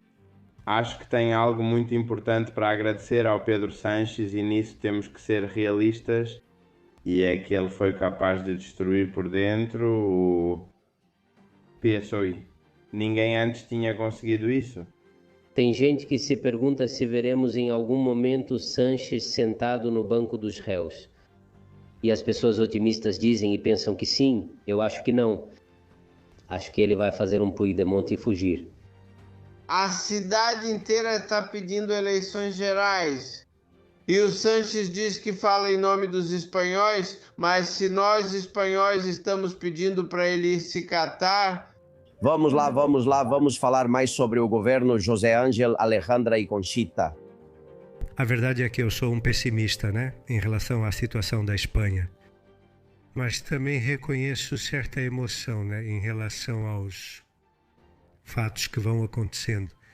A verdade é que ver imagens das batidas intercaladas no mesmo dia com Pedro Sánchez, com o Papa, me faz pensar que estou assistindo a um filme de mafiosos. Os políticos deveriam prestar um serviço aos cidadãos. E uma vez que terminem esse serviço, que vão trabalhar onde quiserem, mas não viver da política. A gente imaginaria algum dia algum político como Pachi López, Armengol e mais alguns com que eles iriam trabalhar. Eles estariam com um caminhão trabalhando em um lixão. O que deveria ser feito é reduzir o número de ministérios e tirar competências das comunidades autónomas. Porque isso aqui é uma bagunça. E depois, o mais importante de tudo é que criem um ministério novo. Olha só, um ministério novo. Que seria o Ministério da Restauração, porque para deixar as coisas como estavam bem, vai ser um drama, hein? Do Vaticano temos muitas mensagens. Pedro fala dessa visita que coincidiu com a ocupação da UCO. Sobre a viagem do nosso presidente ao Vaticano, acho que ele foi porque se arrepende de não ter comparecido a nenhum funeral pelas múltiplas vítimas dos últimos tempos na Espanha e deseja o perdão papal. Eu, como bom cristão, aproveitaria essa aproximação ao Papa para interceder por uma mulher que sofre, que carregou o calvário das contas de algumas saunas, que suportou uma convivência difícil e o peso da responsabilidade dos negócios. E atualmente está angustiada e aflita por 4 impugnações que um juiz está pedindo a ela. Acho que quando o Papa vier à Espanha, esse homem profundamente apaixonado deveria propor a beatificação de sua esposa, o que seria um merecido reconhecimento humane, à sua existência sacrificada. Bom, brincadeiras à parte e falando sério, o Papa poderia perfeitamente santificar o povo espanhol por sua paciência e resistência. Sobre a visita ao Papa, preparem-se porque vai ser polêmico, Júlio. Tem muita gente que não entende. Essa limpeza da imagem de Sánchez não vai a Santiago de Compostela, não vai. Há muitos lugares da Espanha que são origem da cristandade, vai-se às Canárias para defender a regularização em massa. Essa visita, como vai terminar? Vamos ver, não sabemos, mas eu insisto, não vai servir de nada para ele. Quer dizer, porque além disso é tão dissonante ver um sujeito tão tempestuoso nas palavras de Machado ao lado do Papa, que isso é algo completamente fora de lugar, não é? Eu não sei se é que o Papa quer fazer uma terapia de enxofre, que é ao que ele diz que cheira o demónio, e por isso vem e é capaz de se colocar ao lado de Sánchez. Mas em termos políticos, e falando agora mais sério, vai tentar. Ele tenta de tudo. Ele também vive em um mundo, sabe, como Hitler nos seus últimos dias, achando que movia divisões que não existiam. Ele acredita que a visita do Papa vai ajudá-lo a recuperar o crédito. Mas crédito de quem? Ele vai recuperar crédito com os católicos só por ficar ao lado do Papa? Isso não resolve nada. Mas veja, seguindo o que eu estava dizendo, esse simpático e espirituoso portal que ainda colocou cantos gregorianos de fundo e tudo mais, tem uma coisa que, como perito forense, me chama muito a atenção. Veja, a personalidade desse psicopata, ele não ama ninguém. Esse é um homem profundamente apaixonado por si mesmo e nada mais. Portanto, quem foi capaz de ultrapassar todas as linhas vermelhas para montar uma estrutura mafiosa voltada para extorquir juízes, promotores, jornalistas, corromper para defender, supostamente, a Begônia, fico pensando que não foi o amor que a levou a isso. A pergunta é, que poder tem Begônia? Que poder tem Begônia para forçar que tudo isso aconteça? Porque ela não faz isso nem por amor, nem por besteira, nem por histórias da carochinha. Ou seja, tem algo aí que de alguma forma ela sabe que se não defender a Begônia pode acontecer algo grave, gravíssimo. E isso, não vi ninguém fazer essa reflexão. Porque dão como certo que ela está fazendo isso e que armou tudo para tentar. E além disso, ele disse claramente, hoje saiu na imprensa, quando ele dizia, vocês têm que tirá-la daí, porra. Chega a dizer, não é? Que está reproduzido, por isso que eu digo. E a pergunta é, por quê? Por que ele se esforça tanto para salvar a Begônia se é um cara que não se compromete com ninguém e com nada? Nada, nem consigo, nem com suas próprias palavras. O que está acontecendo? O que Begônia sabe sobre ele e até onde? Ela o colocou em uma posição comprometedora? Boa pergunta. Mais opiniões sobre a visita papal. E eu pergunto para Mariano, que está em Toledo, Conchi, Juan, Miguel e Sofia. Vale lembrar que este Papa criou uma sala no Vaticano para a oração dos muçulmanos. Ele não defendeu os cristãos assassinados, não fala nada sobre o que está acontecendo. Ele usa o broche da Agenda 2030, assim como usa aquele que diz que é nosso rei e que, na verdade, a única coisa que está fazendo é destruir a Espanha. O Papa é a cabeça visível de um projeto civilizatório, de uma mudança radical do que vai ser o mundo que conhecemos até agora. A imprensa italiana analisa a Rainha Letícia em seu primeiro encontro com o Papa Leão XIV. Ela esqueceu um detalhe, escrevem. A rainha aceita ao privilégio de rainhas e princesas católicas de vestir branco, mas foi criticada por não usar a mantilha, e isso foi destacado pelo jornal italiano O Messaggero. Bom, se soubessem a história e a biografia da rainha, criticariam algo mais do que a mantilha, mas vamos deixar por isso mesmo. Vamos ver, Mariano Crevilém, o senhor vai ver o Papa? Ele vai vir a Toledo e eu não vou me deslocar para Madrid. Mas o Papa era o segundo no comando de Francisco. Então, a mudança não deve ter sido muito grande na política da Igreja. A Igreja é governada por humanos. E como dizia um padre muito amigo meu, Mariano, se depois de tudo o que fizemos ainda estamos aqui 2000 anos depois, é porque Deus está conosco. Foi um padre que nos disse isso. E isso, depois do que fizemos, é assim que é. E agora com Sanches, esse ditado pode se repetir. Da UCO tenho mensagens para a Unidade Central Operativa, Antônio, Glória e Tony. Sou super orgulhoso da UCO e se for preciso sair, ir para a rua apoiar a UCO, a gente vai. É o melhor que podemos fazer. Gostei muito que tenham ido atrás dos comandantes da Guarda Civil e dos promotores. Graças a Deus não conseguiram derrubar a UCO. Agora, quem é que precisa ser derrubado? São os verdadeiros terroristas, que são os jornalistas que cobriram, que estão cobrindo toda essa trama. Eu, sinceramente, que me prendam, com licença, por justiça, sim. Se as regras são assim, que vão para a cadeia, mas o que eu quero é que devolvam o prejuízo, que o prejuízo é o dinheiro que eles levaram. Não tem um Sanches que sobreviva tantos anos sem uma oposição fraca. Ontem, Feijó foi para Leganés, tinham poucas pessoas, era muito pouca gente. E ele teve a ideia de fazer um comício com os comerciantes. Isso foi o máximo que ele fez. Escutem. Eu tento encontrar alguma explicação para essa tentativa absurda de resistir a todo custo. por que se agarrar ao poder dessa maneira? Por que se agarrar ao poder dessa maneira em meio a uma deterioração tão evidente? Eu repito, além disso, por total e patológica inconsciência.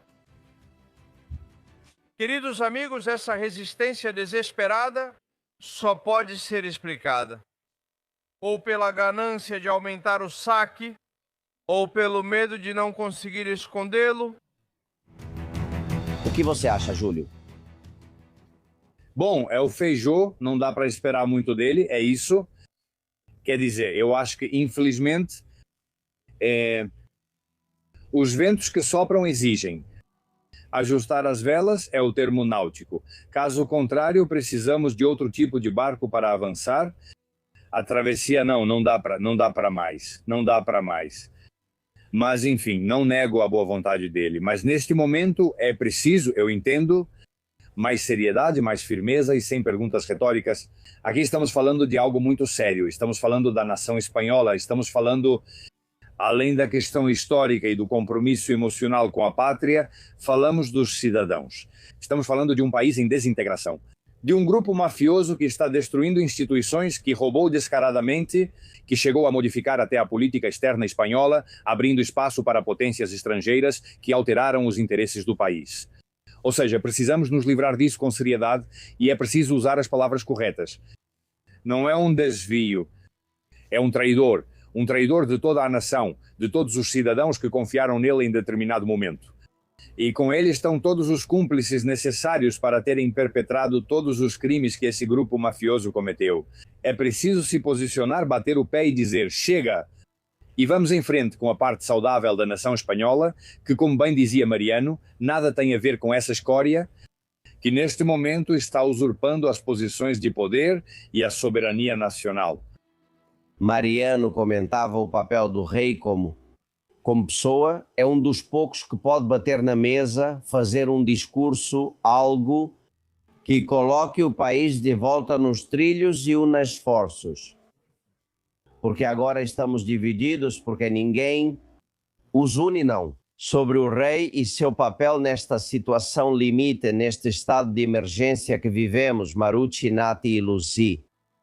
Eu acho que vai acabar essa besteira que ele tem quando a Espanha, que está sendo tão vista por todo o mundo como um país de ladrões, de espertalhões e de criminosos. Então, quando ele for para fora, ou pararem de convidá-lo, ou pararem de tratá-lo como uma autoridade, então vai ser quando esse cara perceber o que está perdendo. O monarca reina na Espanha, homem vive como um rei, porque vive como um rei. E a outra também com seus esqueminhas e tudo, como toda a rede europeia, com sua agenda 2030, né? Os dois. Eu sonhei isso, ou ouvi por aí que Trump queria embargar a nossa seleção espanhola. Isso não teria algo a ver com o fato de que o rei tenha aparecido fazendo frente para ver se assim Trump... Bem, olha, é o rei. Como você vai mexer com o rei? Deixa, vamos ver se o rei dá uma freada nisso tudo. Eu acho que tudo isso já foi mais do que estudado. Então colocaram o rei para dar uma freada em tudo isso que eles têm. Que Trump embargue a seleção espanhola, isso é impossível de qualquer maneira. Ele é capaz de dizer isso e coisas piores, vocês sabem, é o Trump. Julguem ele pelos seus atos, não pelas palavras. Mariano, ainda temos alguma esperança no rei Felipe para impedir o golpe? Não sei. Eu tenho fé em Sua Majestade e o rei tem uma formação sólida, mas é que é muito fácil falar. Mas o rei tem uma bala. Se o rei errar no momento de atirar essa bala, pode se voltar contra ele. Acredito que ele estará bem assessorado. Que se ele precisar fazer algo, faça na hora certa, pois já falamos sobre isso, eu já disse. Imaginem que o rei fala algo e todo o Congresso, com a maioria de toda essa gente que apoia o governo, diz que não. Então se vota, as cortes votam, no Congresso especificamente, que não se quer a monarquia, que não há intromissão da monarquia, etc. que está violando a Constituição, não há motivo para se envolver, pois é uma monarquia parlamentar. Então, o rei, eu acho que tem que esperar o momento certo para dizer algo. Tomara que ele faça isso. Tomara que ele faça isso e veremos se, ao atirar, ainda haverá um Estado para defender, pois essa é a questão. Vamos para a redação. Susana Gás, últimas mensagens. Aqui estamos, Alberto, na redação do Castilhão Confidencial. Hoje é sexta-feira e você pode imaginar que ainda estamos recebendo muitas felicitações e muito apoio por causa daquela transmissão no YouTube do sábado passado durante a Marcha pela Dignidade. Antônia ainda nos parabeniza e eu poderia citar muitos outros. Mas dito isso, Usher diz que essa luta é entre o bem e o mal. Ele está falando principalmente de Sánchez e de Zapatero. Glória diz que, enfim, apoio a UCO, que resistam, por favor, que resistam. Verdade, só existe uma e somos muitos, as pessoas de bem que o apoiamos. Nega diz que o Papa vem apoiar seu lacaio Sánchez por obedecer aos seus patrões da elite. Parece que ele também é muito, muito próximo de Sánchez. Dolores diz que o programa de ontem foi ótimo. Vocês estão cada vez mais autênticos, acompanho diariamente. Honestos, corajosos, são exemplares junto com a UCO e os policiais valentes. Também Pilar diz que está emocionada. Com o início do programa de ontem, eu chorei, Alberto Castellón, de alegria ao saber que a UCO continua lá apoiando os cidadãos. Dignidade, força e honra e para frente. Maria Jesus diz, eu sou católica, mas estou vendo que este Papa é parecido com o anterior. Vejo o próximo dos que não querem a igreja. Não sei como vocês percebem. Yolanda diz isso e nos escreve da Venezuela. Não se esqueça da Venezuela, Alberto Castellón. Nunca, nunca. Sei que você está atenta, mas sigo te acompanhando. Da Venezuela, junto com muitos venezuelanos, agradeço o seu apoio diante de tanto desastre. E que a Espanha não enfrente, por favor, momentos difíceis como os que vivemos. Obrigada por estar aqui. Assistimos você diariamente, lembre-se disso. Glória diz que se há chantagens é porque quem está no poder faz o que não deve e quem paga por isso? Os espanhóis. E aqui encerramos, Alberto. É importante lembrar, fazemos isso todos os dias, mas é que é importante lembrar a todos os nossos confidentes que temos redes sociais, temos canais e gostaríamos que vocês nos seguissem em todos. Obrigada, Alberto. E não se esqueçam, obrigado Susana, que no domingo tem eleições na Colômbia e estamos falando dessas eleições a semana toda. De la Espriella parece que seria o vencedor, mas ainda vamos ver porque a fraude eleitoral também paira sobre a Colômbia. Última mensagem do candidato de la Espriella. Não passa pela minha cabeça outra opção que não seja a vitória. O povo me disse que serei o próximo presidente da República. Meu mandato será de 4 anos. E uma vez concluída, vou me retirar da vida pública para sempre. A primeira tarefa para as forças militares e da polícia em cada região será capturar ou eliminar os líderes narcoterroristas que operam em sua jurisdição. Vamos criar um bloco de busca anti-extorsão, que eu mesmo vou liderar. Farei o que for necessário para que nossos soldados e policiais cumpram sua missão heróica. Maravilhoso, quem dera tivéssemos aqui um líder, Júlio, que dissesse, vou ficar 4 anos e depois vou abandonar a política. Nunca tivemos isso na vida. Jamais. Olha, acreditem, esse negócio de que os bons se afastam, não, eu quero um que permaneça e continue fazendo as coisas direito. Isso não me preocupa tanto. Mas olha, me parece, esse senhor, pelo menos pelas palavras dele, me dá vontade de votar nele, sinceramente. Sim, sim. E falando nisso, ele é o oposto do que temos aqui. E só mais uma última reflexão, quer dizer, mesmo que seja um otimista mal informado, como diz Mariano, eu recorro à minha defesa, que é o conhecimento psicológico. Olha, além da UCO, além desses jornalistas corajosos dos quais você, evidentemente, está na primeira fila, e de tantos espanhóis de bem, temos uma aliada magnífica para acabar com Sánchez, e é a própria soberba do personagem, é ela que está conduzindo ao fracasso e ao cataclismo. É um homem que, possuído e embriagado de si mesmo, baixa a guarda, vive com um sentimento de impunidade que o torna vulnerável, então, confidenciais, espanhóis. Vamos em frente e temos que continuar pressionando. Sim, senhor. Bem, antes de irmos, Fraguas, última mensagem. Hoje termina a Festa do Cordeiro. Estamos ouvindo. Até hoje, dia 29 de maio, acontece a Festa do Cordeiro. Uma festa muçulmana que, em alguns lugares da Espanha, substituiu festas tradicionais de sempre. 3 milhões de euros públicos são usados para promover furgões a batedouro e outros costumes que se enraizam na sociedade. Enquanto não se pode criticar por medo do crime de ódio, o fato é que a sociedade política espanhola é, na verdade, profundamente desleal conosco, com a sociedade civil. O Islã estabelece um cânone moral imensamente inferior ao cânone ocidental, pois suas leis emanam diretamente de uma suposta inspiração divina que deseja substituir as leis ocidentais que nascem dos direitos dos homens, extraídos, por sua vez, da virtude que emana da moralidade dos ensinamentos do Evangelho. Parece o mesmo caminho, mas não é. A passagem da virtude para o direito é assunto dos homens e é aí que as leis devem permanecer, não em livros místicos genocidas. Estamos de acordo, e eu não sei se em Toledo se celebra, possivelmente sim, né? Sempre a população muçulmana, não é? A população muçulmana na Espanha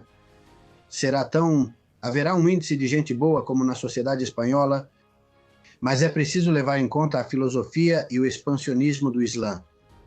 No começo, eles são minoria, exigem ser tratados como minorias, mas quando começam a ter certo poder, assim passam a ser maioria e não respeitam as antigas minorias. E isso é algo que a gente tem que aprender com a experiência dos outros. E temos muitos exemplos em países do norte da Europa onde isso já aconteceu. Quem quiser trabalhar, que trabalhe. Quem quiser ser acolhido, que seja acolhido. Mas a Europa foi Europa porque teve raízes cristãs.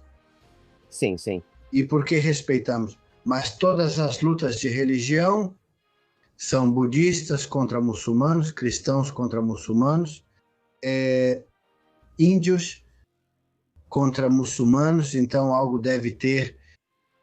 O santo, quando o benzem, digo, eu acho. Mariano, obrigado por ter estado conosco esta manhã. Vamos divulgar essa carta, quanto mais longe, melhor, e marcamos quando o senhor quiser. Um forte abraço. Muito obrigado, Albert. Até logo. Querido Júlio Bronchal, saudações. E quem dizia aquilo de força e honra? Os gladiadores, certo? Em Roma, antes de entrar na arena, era isso? Bem, não tenho muita certeza, mas é verdade que isso se popularizou depois do filme Gladiador. Tudo bem combinado, força e honra. Sim, senhor. Um abraço, amigo. Se cuida. Igualmente. Bom, senhores, preparem-se. Hoje temos Paco Álvares, que traz um herói anônimo, Dom Santiago Cortés, em 1 minuto. Você está ouvindo Castilhão Confidencial.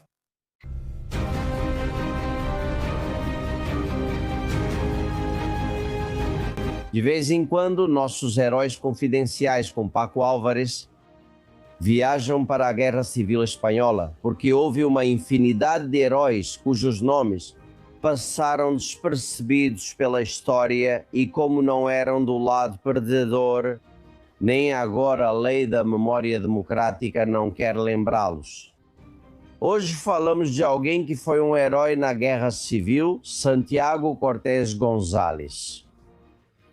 Paco Álvares, seja bem-vindo. Como vai? Tudo bem. Estou muito feliz de estar aqui com você e todos os nossos confidenciais para falar de mais um herói, entre tantos que já existiram na Espanha ao longo da história, sem importar lado ou século. Claro. Ei, alguém que eu não conheço me conta. Quem é Santiago Cortés González? Olha, Santiago Cortés é um homem que nasceu em uma cidade de Jaén, chamada Valdepeñas de Jaén. Não confunda com Valdepeñas de Ciudad Real. No final do século XIX, em 1897, que logo sentiu o chamado bem das armas. Ele entrou na Academia Geral Militar de Zaragoza em 1917 e depois, já formado, combateu na África em várias ocasiões e depois quis entrar para a Guarda Civil para, entre outras coisas, poder ficar em Jaén, né? Logo chegou a ser tenente e em 1932 foi advertido pelo governo porque houve uma manifestação em sua cidade na qual havia deputados socialistas armados e ele reprimiu a manifestação. Então lhe disseram, isso não se faz. E depois como você ouviu, e depois em 1934, desculpe, em 1934, também durante a Revolução, pois também impediu que a Revolução triunfasse em Mancha Real, na cidade de Mancha Real, e também foi novamente repreendido pelo governo quando começou o levante, o golpe de Estado dos franquistas e tudo mais, em 1936. Em Chaém, mais ou menos metade dos guardas civis apoiaram a sublevação e a outra metade não. Mas aconteceu que os guardas civis que estavam de acordo com os sublevados foram se juntando e no final se refugiaram no santuário de Nossa Senhora da Cabeça, em Andújar. O governo e as tropas também não sabiam como lidar com eles, porque, bem, eles foram para lá com suas famílias e alguns voluntários também. Tinham se juntado aos guardas para ver o que fazemos e o que acontece. E bem, no final, o governo republicano tentou negociar com eles, mandaram entregar as armas porque estavam cercados. E Santiago Cortés, que era o guarda civil de maior patente, estava lá. Tinham se reunido então cerca de 200 pessoas entre voluntários e guardas civis, e 900 civis, incluindo mulheres, crianças, etc, etc, que se refugiaram ali, pois já não restava ninguém no santuário, pois os monges que estavam lá já haviam sido mortos antes, ou alguns fugiram, enfim.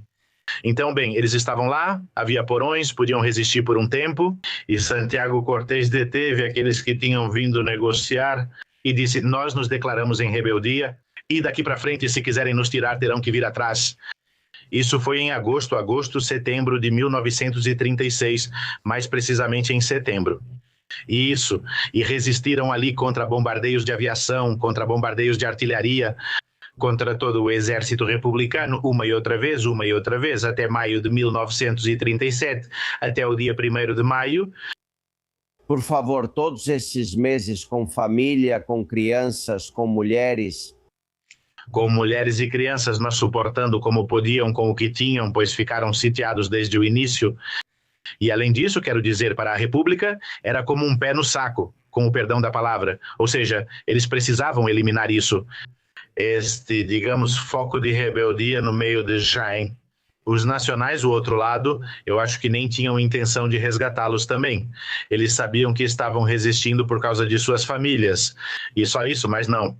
O mais provável é que não houvesse nenhuma esperança de solução. No final, quero dizer, a República se cansou de tanto miliciano, tanto bombardeio, tanto arrasaram realmente o santuário. Ficou, quer dizer, está em ruínas absolutas e totais. E no final, em abril de 37, aí sim levaram a sério e enviaram 10.000 soldados. Os republicanos, com um apoio impressionante de carros de combate, com bombardeios, insisto, artilharia a dar com pau, bombardeios aéreos contínuos, não sabendo que havia civis, não importa, é a guerra, certo? E é a guerra, então, com isso, pois é, não importava nem para um lado, nem para o outro. E no final, então, os atacantes, no dia 1º de maio, justamente de 37, tomaram o que restava. Restavam 46 combatentes, todos feridos, entre eles o capitão Cortés, que estava muito gravemente ferido. Foi evacuado pelos republicanos para um hospital, onde faleceu no dia seguinte. Não sem antes agradecer à República por tê-lo atendido, ou seja, por uma vez. A situação não terminou em barbárie, mas sim aqueles que tomaram o local reconheceram o heroísmo dos que haviam lutado, trataram os que puderam tratar. Depois os enviaram, obviamente, para a prisão. É uma guerra. E os civis foram enviados para a cidade de Viso del Marqués, onde foram realojados. Não houve nenhuma represália, foi reconhecido com honra o que havia acontecido. Insisto, o próprio capitão Cortés em seu leito de morte. Aí tem uma foto dele no hospital, agradeceu, sim, agradeceu à República, pois é ele, pela forma como tinham sido tratados. Ou seja, é uma gota de caridade dentro da barbárie que foi a guerra. 10.000 com bombardeios aéreos e terrestres. Contra quantos? Quantos eram quando chegaram lá? No começo eram 200, já te falei. No dia 1º de maio restavam 46 lutando. O resto eram crianças, mulheres, gente que não ia pegar em armas. Que homem! Júlio Cortés González. Sabe-se algo mais sobre ele? Onde ele está enterrado? Existem ruas com o nome dele? Alguma coisa? Claro, sabe-se, ele esteve lá, foi enterrado em uma vala comum, mas com seu uniforme de alguma forma colocado por cima. Com isso, em 1939, foi fácil localizar o túmulo dele e mudá-lo para outro lugar. Na época, colocaram ruas com o nome dele em muitas cidades, principalmente em Jaén e em sua própria cidade, em Valdepeñas de Jaén. Houve um monumento cuja inauguração contou com a presença da esposa dele e seus filhos. Acho que foi 54 mais ou menos, mas eles viram. E bem, o monumento ficou lá, até que em 1991, a primeira gestão socialista que houve na sua cidade ordenou demolir esse monumento. Não vou dizer o nome do prefeito porque ele não merece que o mencionemos, porque ele não é um herói, mas sim passou pela ignomínia de ser alguém que tratou Santiago Cortés pior do que seus próprios inimigos o haviam tratado, contra quem ele lutou e que o reconheceram e respeitaram, mas esse senhor não. Que sem vergonha esse prefeito destruir a imagem e a memória de um herói, seja de que lado for. É isso que a Espanha pode fazer, pois é sem vergonha, assim como sua ideologia. O que Santiago Cortés tinha feito? Ele tinha defendido as famílias de seus companheiros e a dele do que ele pensava que era errado, ou seja, estavam em guerra e que não sabia como aquilo ia terminar. Ele é culpado por ter defendido civis e por isso deve ser esquecido e tirar seu nome das ruas. Sei lá, eu acho que se não formos capazes de reconhecer nossos heróis, acabaremos perdendo a honra. E porque não me é indiferente, quero dizer, o que esse homem fez, porque ele não sei, ou seja, não entendo porque a memória histórica tem que atacar aqueles que lutaram de um lado, se eles fizeram isso de forma honesta, honrada e defenderam inocentes dando suas vidas por isso. Dom Santiago Cortés González, aqui nunca vamos esquecer, e este programa vai ficar por décadas, anos, espero que muitos, para que as pessoas saibam quem ele foi. Um forte abraço, Paco, continuo te acompanhando na História Confidencial. Obrigado. Obrigado, até logo, amigos. Eu adoro quando Minerva começa a cantar. Ela começa e não para, mas cada vez ela canta melhor. Ouçam. O fim do sanchismo chegou e você vai para Soto del Real.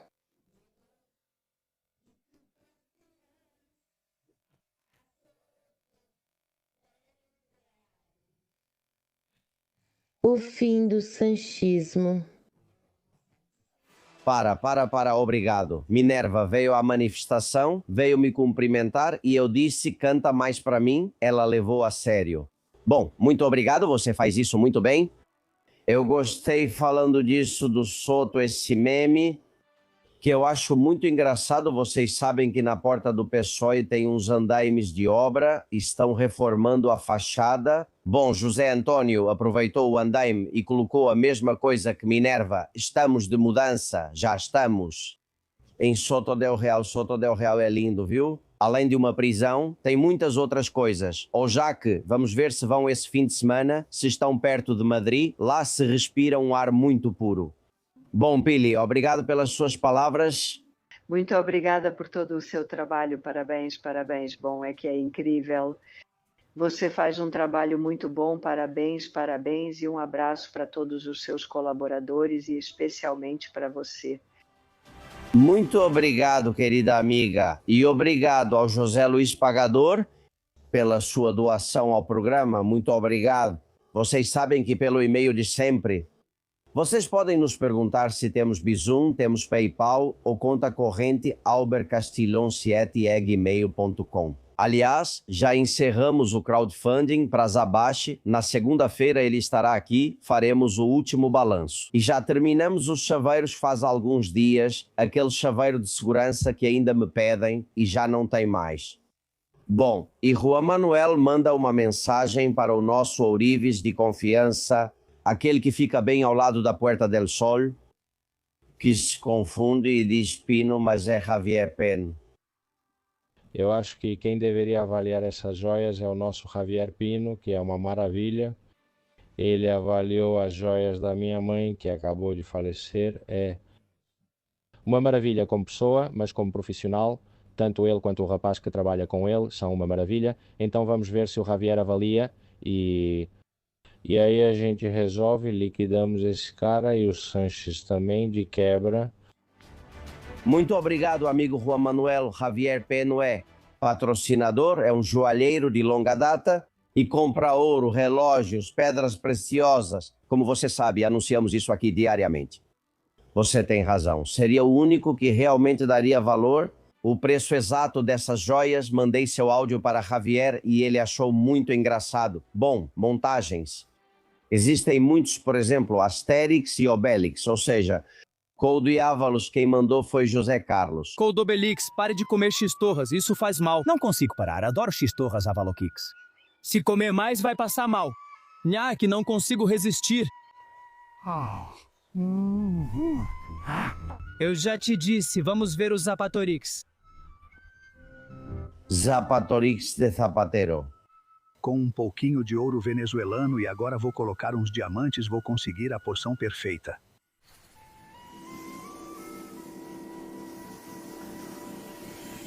Meu Deus, como Asterix e Obelix degeneraram, bom, se preparem que tem mais. Aliás, Suzana me manda das confissões confidenciais essa capa para vocês verem. Aí aparecem Suzana e Zapatero. Quem dos dois está usando mais joias? Aos poucos vocês vão ver como Suzana aumenta e Begonha. Protagonista, Begonha Gomes, do boneco de Freud Lannister, foi a Maria que mandou. Isso é intolerável, inaceitável, sem vergonhas, Pedro, inútil. Venha aqui agora mesmo. Sim, Pichurrita. O que houve? Está brava? Você deve saber. O que você acha disso? Gravando um TikTok, já ia começar com isso. Estou cansada dos seus TikToks. Meu pai sempre disse que você era preguiçoso e dava para sentir sua covardia de longe. Pare de fazer TikToks e vá falar com os juízes agora. Sim, Pichurrita. Isso corre como em pé e porta, inútil. Ai... Quem dera fosse assim. Em casa, eu gostaria mais da Begonha Gomes. Algum dia vamos conhecer esses detalhes. Bom, tem boneca que não se chama Begonha Gomes, se chama Deconha Gomes. Deconha Gomes já chegou. A boneca que coleciona crimes foge de jornalistas e finge falar ao telefone. Se te pegarem, use suas costas de charo, agrida os repórteres e depois denuncie por agressão. Isso é coisa de Deconha. Bom, quem mandou foi Rosa Luz. Essa boneca vai fazer sucesso nessas festas. Bom, mais um meme. A secretária de Ávalos, Jéssica, a secretária de Zapatero, Gertrudes, diz qual das duas seria a que a esposa de qualquer um deles escolheria. Não dá para comparar. O meme do Sanches perseguindo o Júlio foi enviado para mim pelo Mário e por muitos outros. Diz assim: não corram, porque o Sanches não alcança o Júlio. Estamos de acordo, vamos ver se é verdade, pois fala-se muito e depois ele sobrevive a todos. Bom, preparem-se, porque eu temo muito que do jeito que as coisas estão, mesmo sendo sexta-feira ou sábado ou domingo, vamos ter que aparecer por aqui para contar as últimas notícias. Continuam as investigações, as detenções e a corrupção. Temos que ficar atentos para que nenhum deles fuja do país. Fiquem atentos nas fronteiras, nos aeroportos, nas estações de trem. Por favor, sejam nossos olhos. Contaremos para vocês na segunda-feira. Obrigado.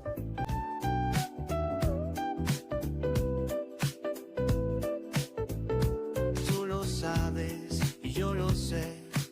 Somos confidenciales. Tú eres confidencial. Yo soy confidencial. Todos confidenciales.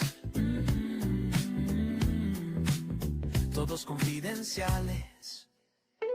Pero solo para mentes abiertas y para gente despierta.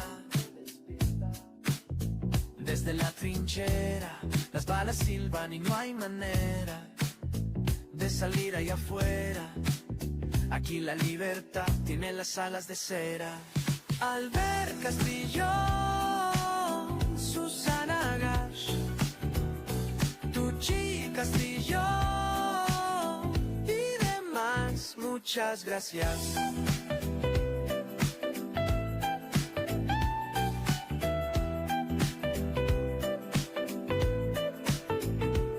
Skitskadelidu, badadelidu, con esto y un bizcocho, hasta mañana a las 8. Castillón Confidencial de Albert Castillón.